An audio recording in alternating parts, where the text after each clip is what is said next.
عليه ونعوذ بالله من شرور أنفسنا ومن سيئات أعمالنا من يهد الله فلا مضل له ومن يضلله فلا هادي له ونشهد أن لا إله إلا الله وحده لا شريك له الذي له الملك وله الحمد فعال لما يريد ونشهد أن سيدنا وسندنا وحبيبنا ومولانا محمدا عبده ورسوله الذي أرسله بالحق بشيرا ونذيرا وداعيا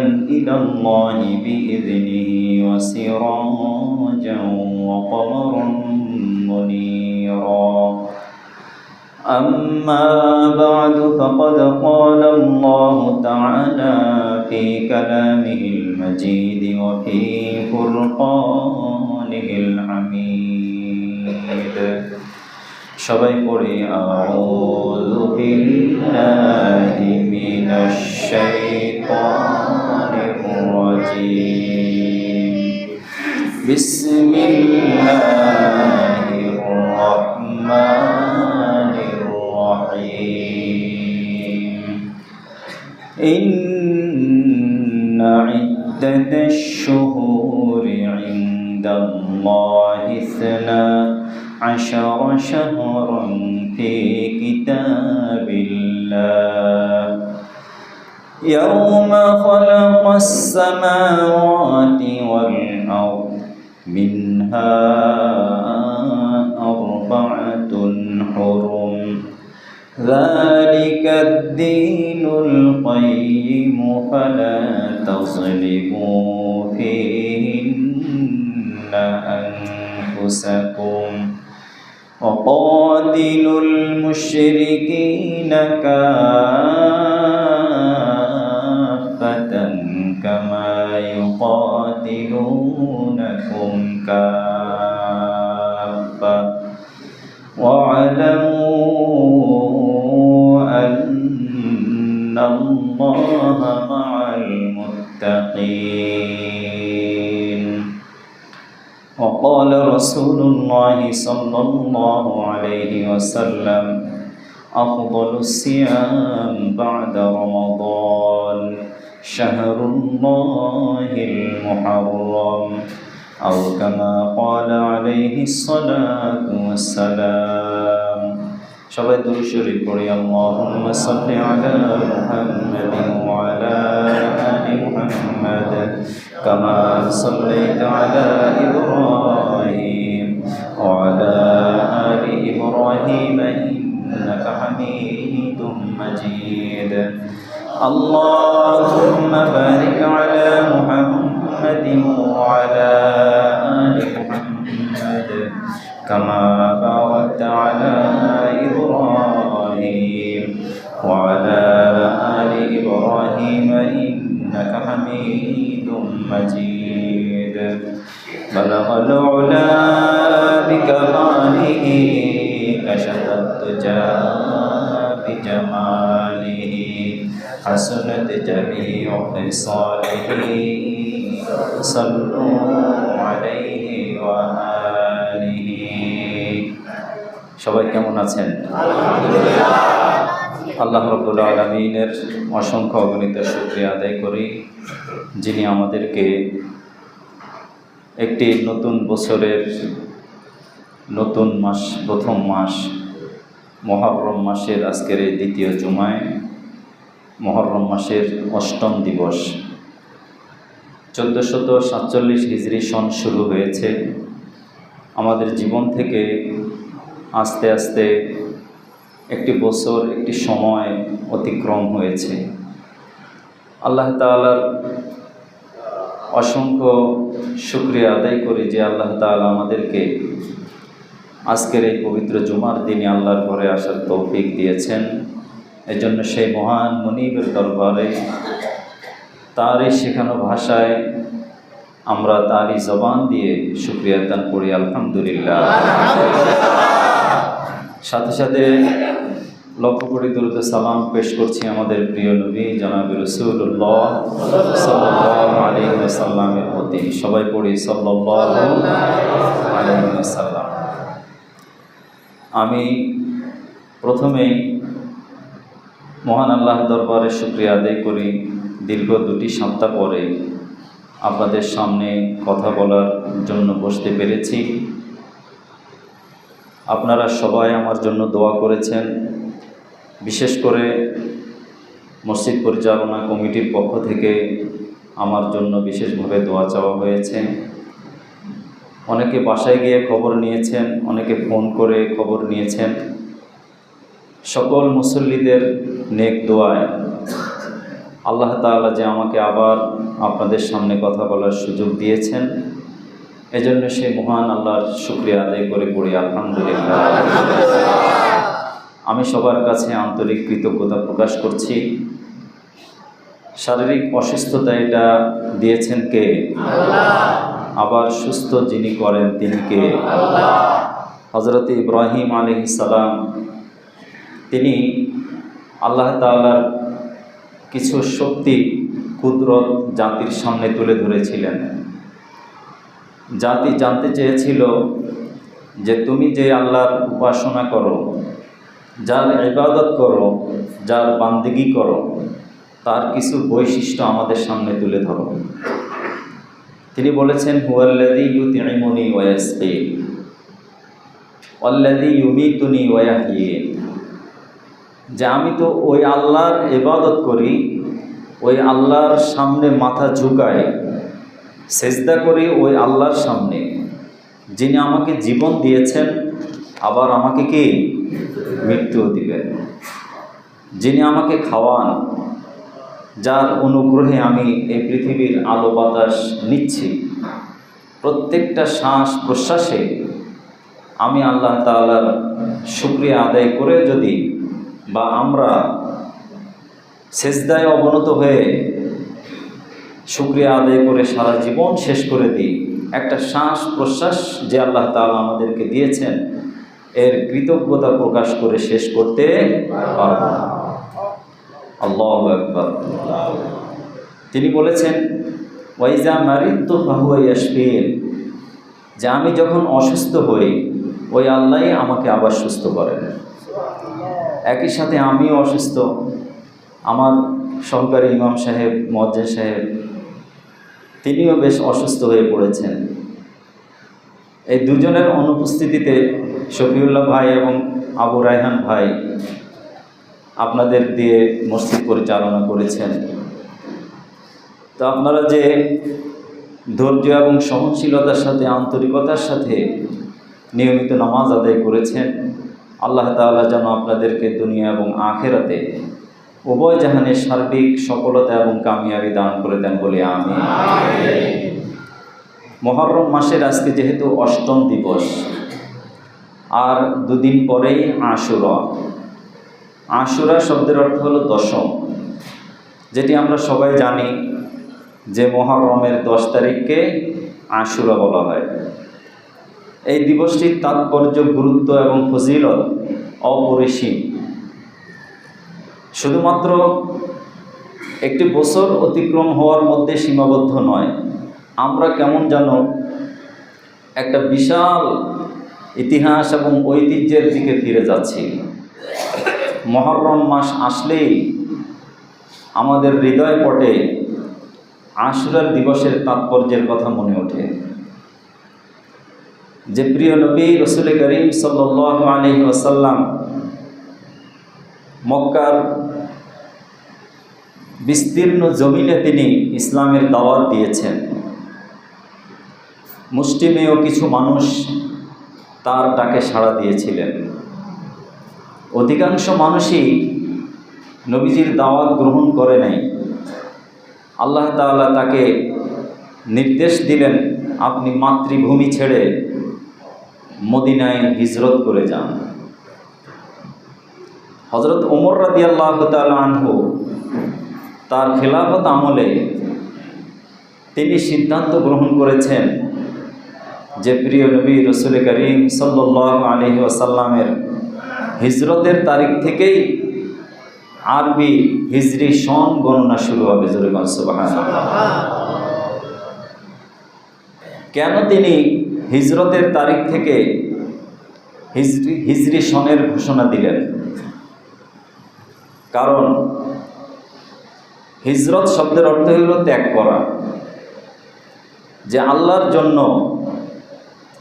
আল্লাহর বান্দারা যেন জীবনের সব কিছু ত্যাগ করে দিতে পারে, তারপরেও যেন তার আনুগত্য থেকে এক চুল পরিমাণও সরে না যায়। নবীজি সাল্লাল্লাহু আলাইহি সাল্লাম ইচ্ছা করলে তিনি মক্কায় থাকতে পারতেন, আল্লাহর কাছে প্রার্থনা করলে আল্লাহ মঞ্জুর করতেন, কিন্তু আল্লাহ তাআলার ইচ্ছা এমনই ছিল যে আপনার সংসার, আপনার মাতৃভূমি, আপনার সহায় সম্পত্তি, আপনার জায়গা জমি, আপনার এই রক্তের সম্পর্কের আত্মীয় সব কিছু ছেড়ে দিতে হবে একমাত্র কার জন্য? এজন্য এই হিজরি সনের প্রথম মাস মুহররম কেন করা হয়েছে? মুহররম করা হয়েছে মূলত এই হিজরতের কারণে, যে প্রিয় নবী সাল্লাল্লাহু আলাইহি ওয়াসাল্লামের সাহাবা আজমাইন যখন নিজ জাতি এবং গোষ্ঠীর কাছে নানাভাবে নিগৃহীত হচ্ছিলেন, নির্যাতিত হচ্ছিলেন, কখনো তাদের ফসল নষ্ট করে, কখনো তাদের বাড়িঘর ধ্বংস করে, কখনো তাদেরকে রাস্তাঘাটে অপমান করে, নবীজি সাল্লাল্লাহু আলাইহি ওয়াসাল্লাম আল্লাহর নির্দেশে এই মুহররম মাস থেকে হিজরত করার নির্দেশ দিলেন। এই কারণেই আল্লাহ রাব্বুল আলামিন বিশ্বের সকল আল্লাহর অনুগত বান্দাদেরকে সতর্ক করছেন যে মুহররম মাস মানেই হলো আল্লাহর জন্যই সব কিছু ত্যাগ করতে হবে। কার জন্য? আবার আল্লাহর জন্যই যাকে আপন করতে হবে সেটাও একমাত্র আল্লাহর জন্যই করতে হবে। এজন্য নবীজি সাল্লাল্লাহু আলাইহি ওয়াসাল্লাম বলেন, একজন মানুষের ঈমানের পরিপূর্ণতা লাভ হয়, একজন মানুষ পরিপূর্ণ মুমিনদার হয়, পরিপূর্ণ ঈমানদার হয়, মান আহাব্বা লিল্লাহি ওয়া আ'তা লিল্লাহি ওয়া মানা লিল্লাহি, যে ব্যক্তি কাউকে ভালোবাসবে, কাউকে মহব্বত করবে, তাও একমাত্র কার জন্য? আবার কারোর সাথে শত্রুতা করবে, একমাত্র কার জন্য? কাউকে কোনো কিছু দিবে, সেটাও একমাত্র কার জন্য? কাউকে দিবে না, সেটাও একমাত্র আল্লাহর জন্য। যদি এই মানসিকতা মুহররম থেকে আমরা তৈরি করতে পারি, ফাকাদ ইস্তাকমালাল ঈমান, আল্লাহ রাব্বুল আলামিন একজন মানুষকে পরিপূর্ণ মুমিন বলে স্বীকৃতি দিবে। এজন্য খাঁটি মুমিন, পরিপূর্ণ মুমিন হওয়ার জন্য এই মুহররম মাসকেই আমরা বেছে নিব।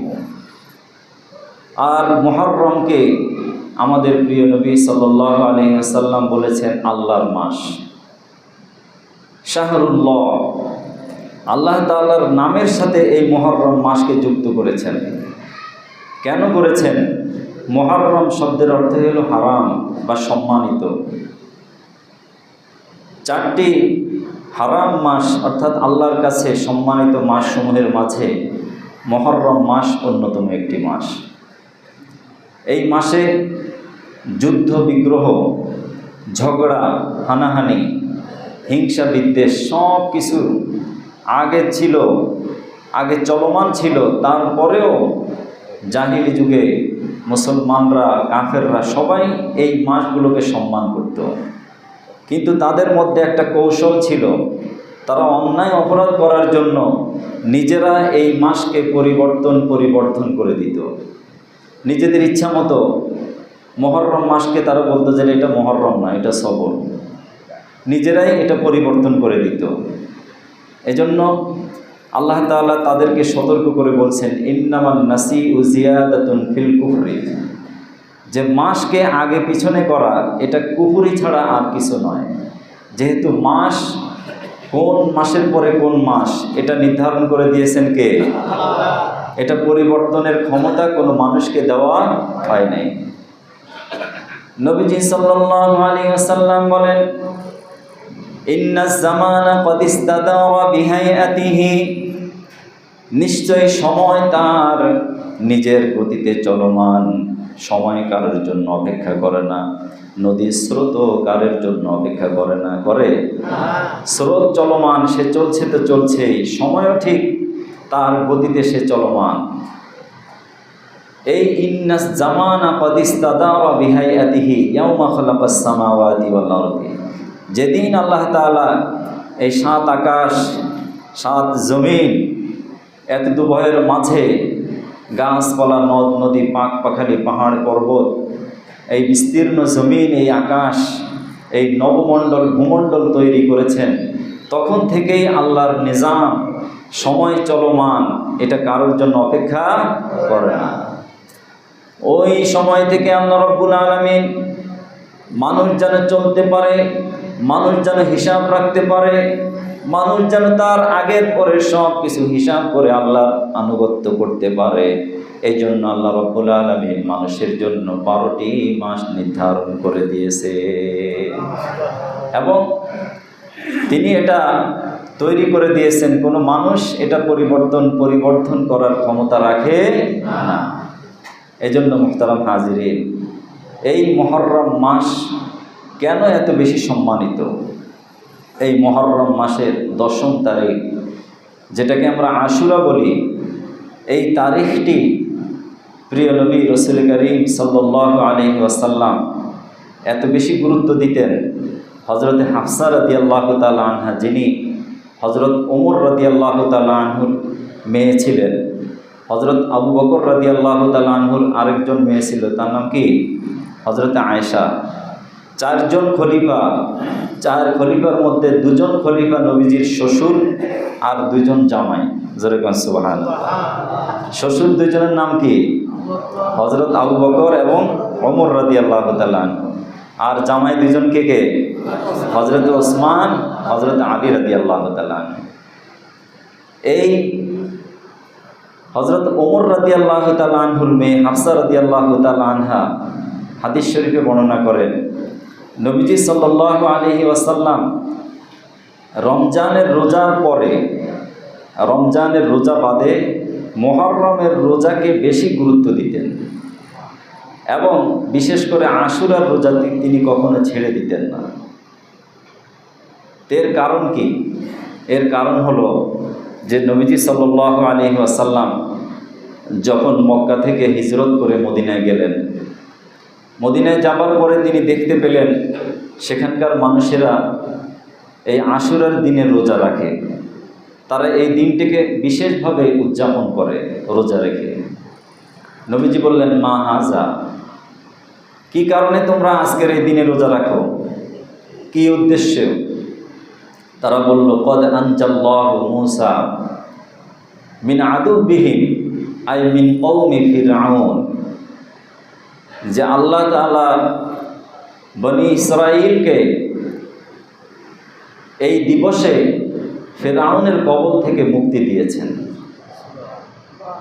এবং আল্লাহ তাআলা ফিরআউনের কবল থেকে তাদেরকে শুধুমাত্র মুক্তি দেন নাই, ফিরআউনকে সদল বলে তার কওম এবং জাতিসহ সবাইকে লোহিত সাগরে ডুবে মেরেছেন। ঠিক কিনা বলেন? তো যেহেতু দিবসটি ছিল আশুরার দিবস, এই জন্য আমরা আজকের এই দিবসকে হযরতে মূসা আলাইহিস সালামের এই মুক্তি লাভ, তিনি নিজেও এই দিন শুকরিয়া দান রোজা রেখেছেন, এজন্য আমরাও রোজা রাখি। নবীজি বললেন, তোমরা হযরতে মূসা আলাইহিস সালামকে যেমন মহব্বত করো, তার প্রতি তোমাদের যে ভালোবাসা, আমিও একজন পয়গম্বর, তিনিও একজন পয়গম্বর, একজন পয়গম্বর আরেকজন পয়গম্বরের প্রতি যে ভালোবাসা আছে, তোমাদের চাইতে আমি বেশি ভালোবাসার দাবিদার। ঠিক কিনা বলেন? হযরতে মূসাকে তোমরা যেমন অনুসরণ করো, তার চাইতে নাহনু আহাব্বু বিমূসা মিনকুম ফাসামাহু ওয়া আমারা বিসিয়ামিহি। হাদিস শরীফে নবীজি বলেন যে তিনি ওই দিন রোজা রাখার জন্য সবাইকে নির্দেশ দিলেন এবং তিনিও রোজা রাখলেন। সকল সাহাবীদেরকে বললেন, আজকের এই দিনটি তোমরা রোজা রাখবে। দিবসটার নাম কি? আশুরা। শুধু তাই নয়, নবীজি তাদেরকে বললেন, যেহেতু এটা বনি ইসরাইলদের শুকরিয়াতান রোজা, আর আমি রাসূল সাল্লাল্লাহু আলাইহি সাল্লাম তোমাদেরকে বলে দিচ্ছি, আমি মুসলমানদের চিরশত্রু, মুসলমানদের জানের দুশমন, এই ইহুদি জাতি যেটা করে তোমরা সেটা করতে পারবে না। তারা যেহেতু একদিন রোজা রাখে, আমি যদি বেঁচে থাকি আগামী বছর নবম এবং দশম দিন একসাথে দুটি রোজা রেখে তাদের বিপরীত কাজ করবো। যেরকম সুবহানাল্লাহ। অর্থাৎ নবীজি বললেন যে অখালিফুল ইয়াহুদা, তোমরা ইহুদিদের বিপরীত করো। তারা যেহেতু একদিন রোজা রাখে, তোমরা রাখবে 2 দিন। কয় দিন? 2 দিন রোজা রাখবে। এই 2 দিন রোজা রেখে তোমরা প্রমাণ করবে যে আমরা মুসা আলাইহিস সালামের অনুসরণের দিক দিয়ে তোমাদের চাইতে বেশি হকদার, এবং তোমরা যেটা করো আমরা সেটার মধ্যে সীমাবদ্ধ নয়।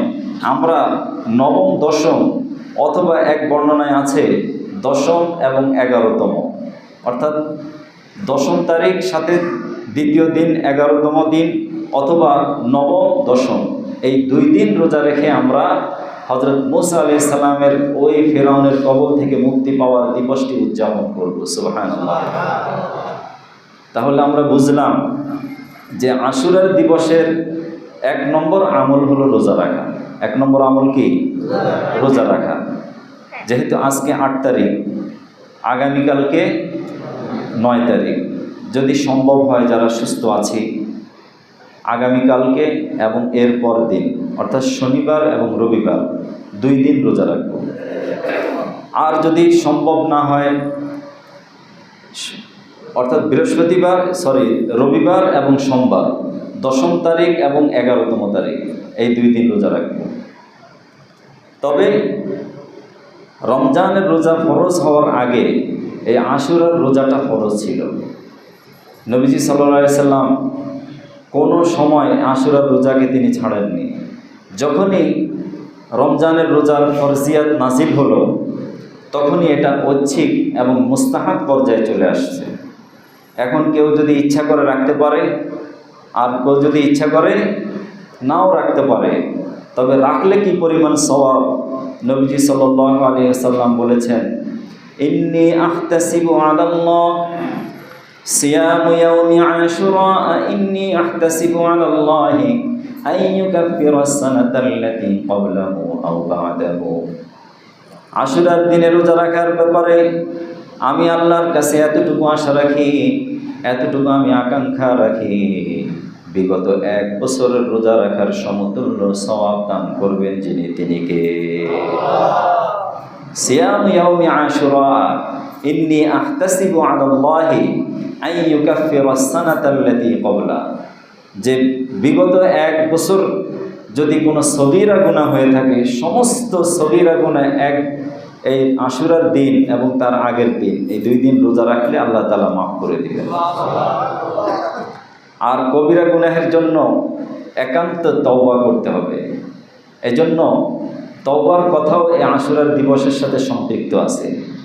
হযরত আলী রাদিয়াল্লাহু তাআলা আনহু থেকে একটি হাদিস বর্ণিত আছে যে তিনি বলেন যে এক ব্যক্তি আমার কাছে জানতে চাইল যে আশুরার দিবসে নবীজি বিশেষভাবে কি কাজ করতেন, কি আমল করতেন। তো আমি তার কাছে এই কথাটা শুনে আমি আর কোনো ব্যক্তির কাছে এই ধরনের প্রশ্ন শুনি নাই। তো না শুনে আমি তখন চিন্তা করলাম বিষয়টি আমাদের প্রিয় নবী রাসূলুল্লাহ সাল্লাল্লাহু আলাইহি সাল্লামের কাছে গিয়ে বলব। এমত অবস্থায় যে ব্যক্তি প্রশ্ন করেছে তার প্রশ্নটা শুনেছে আরেক ব্যক্তি। সে এসে বলল যে আমি নবীজি সাল্লাল্লাহু আলাইহি সাল্লামের জবান মুবারকে চমৎকার একটা কথা শুনেছি যে এই ব্যক্তি যে প্রশ্ন করেছেন তার উত্তর এই কথার মধ্যে রয়েছে। সুবহানাল্লাহ। সেই কথাটা কি? যে আমি শুনেছি নবীজি সাল্লাল্লাহু আলাইহি সাল্লাম বলেন যে আজকের দিনে বেশি বেশি যারা আজকের দিবসকে গুরুত্ব দিতে চায় তারা যেন এই দিবসে রোজা রাখে এবং বেশি বেশি তওবা ইস্তেগফার করে। এক জাতিকে আল্লাহ তাআলা এই দিবসে ইস্তেগফার করার কারণে, তওবা করার কারণে মাফ করে দিয়েছেন। এই জন্য আশুরার দিবসটা আমরা রোজা রেখে পালন করব। দ্বিতীয়ত, তওবা এবং ইস্তেগফার বেশি পরিমাণে করব। আর তৃতীয়ত, কোরআন তেলাওয়াত করব, সদকা করব।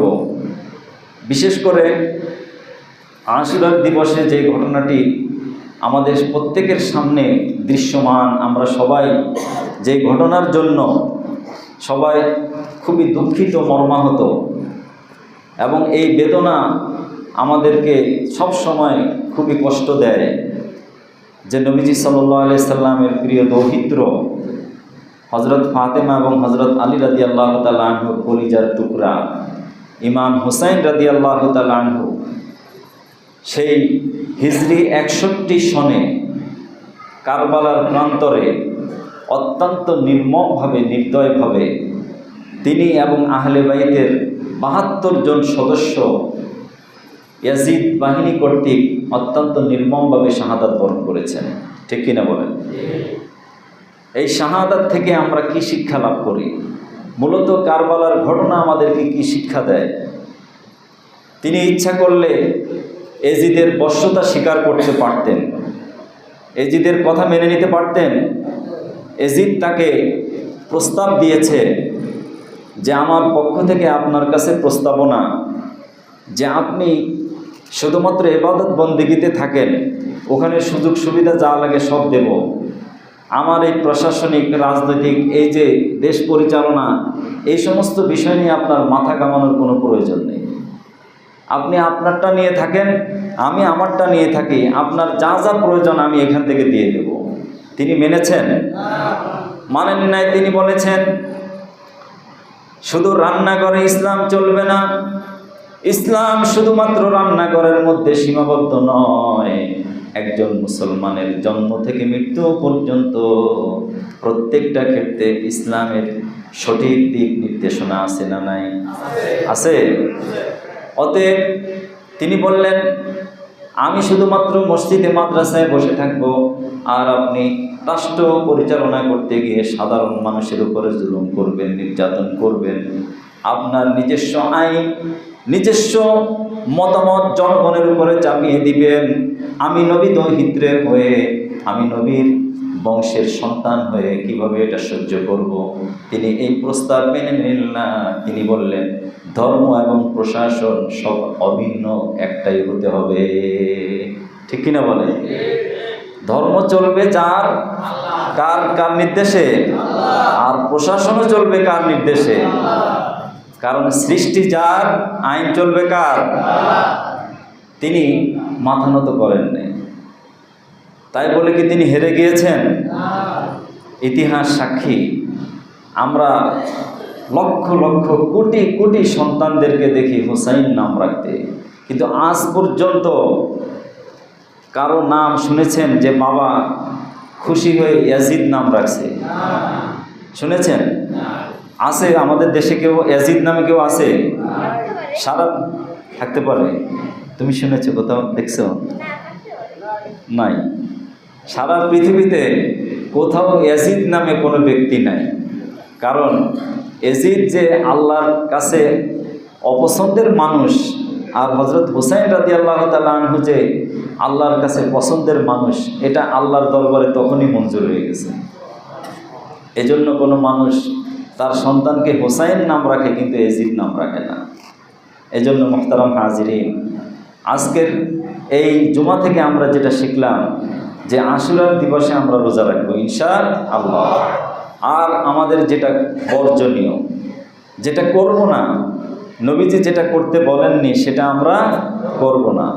যেমন হযরত হুসাইন রাদিয়াল্লাহু তাআলা আনহুর স্মরণে তাজিয়া মিছিল বের করা, বুক চাপড়ানো, এরপরে রক্ত ঝরানো, নানাবিধ অপসংস্কৃতি আমাদের দেশে চলমান আছে।